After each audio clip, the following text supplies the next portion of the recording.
Well, the Jonkoping's a great story. The Jonkoping is a boat that in 1916 was on its way from Finland to Russia to provide the delivery to the Russian imperial troops, specifically the officers. It contained a large shipment of cognac, of table wine, and about 4,500 bottles of Heidsieck Co American 1907 champagne. The boat itself never made its final destination. It was sunk by a German submarine and laid sitting under the Baltic Sea for about 80 odd years until it was discovered in 1997.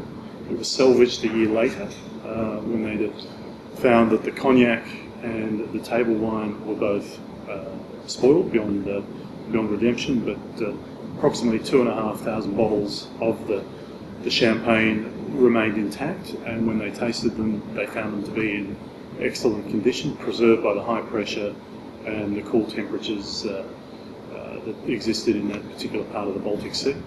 There was, I suppose, a very limited amount of stock that became available due to the salvage of the Jonkoping. A bit over 2,000 bottles. It's not as though you can produce 100-year-old champagne again, so it's very, very rare. It's sitting in collections all over the world, private collectors, probably some sort of larger collectors like the Crown Complex who use it for special occasions and for their very exclusive customers. And from all reports, it's still drinking beautifully. I don't know how many private collectors bought it in Australia, but I've got no doubt that the 4 bottles they have remaining here would be the largest single collection in Australia. Why does Crown have the champagne? Particularly, we have it because we're always looking for unique things for our customers. I think there is obviously many different wines, champagnes, liqueurs, spirits in the world, but it's always great to have really unique things that we can try and position ourselves as a market leader, particularly in regards to beverage. We also do it with food, but yeah, that's why. We currently have 4 bottles. In total, we purchased 2 lots of the champagne since it's basically was brought up. We got 12 bottles plus another 10 bottles. So altogether, we purchased 22 bottles, and we currently have 4 left. Well, unfortunately, I haven't been fortunate enough to taste it. We did have a fantastic dinner back in 2007 where we actually opened 8 bottles and we had a nice dinner. I am told that it's very sweet in style. Obviously, this particular champagne does have a lot sweeter style than perhaps other champagnes. Very pearl. I mean, it's got a lot of bubbles, obviously, that really are highlighted as well. So hopefully I can try it myself and give you a more accurate answer. Well, obviously, I'd like to play something that will explore the nature of the champagne itself. Ideally, I would have it just on its own, just for the fact that you'd like to savour it down to the last drop and see exactly what the whole bottle is about. But food-wise, you'd like to serve something that is as rare as exquisite as the champagne itself, and obviously something that's not going to hinder the champagne's performance. It's driven by both season and by the product itself. Obviously, we'd like to try and use the most fresh and seasonal produce there is around at the moment, but naturally we go from the tasting notes and recommendations from the sommelier and generally try and match the flavours rather than hinder the flavours.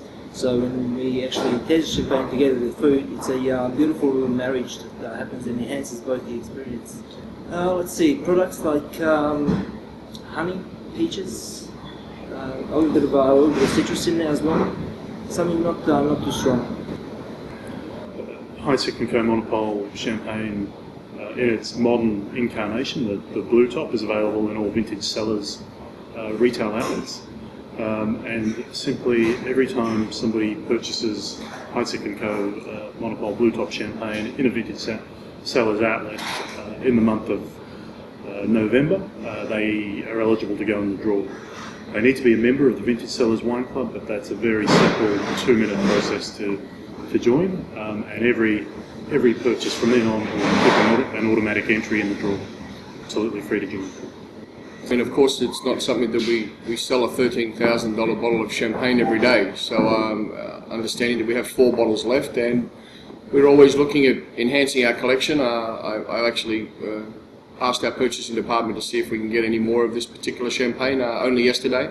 Obviously, knowing that Spring Carnival's coming up, it's a good season, and it's always good to have these products. So I think we're really excited to be able to open this bottle of champagne on the night, and can't wait to see the reaction of the 6 people that are the winners, and also obviously to make sure that we have the best menu, and that's going to be paired perfectly with the champagne as well.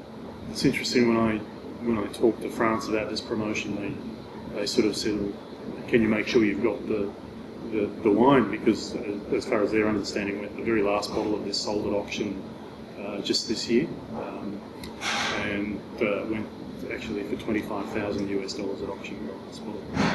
So $13,000, whilst it sounds expensive, is actually a bargain compared to the current global market price, if you like, for this particular wine.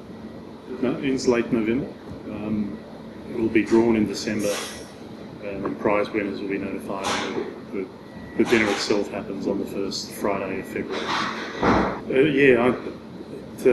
It's not something I'll be tasting. It's purely for the competition winners.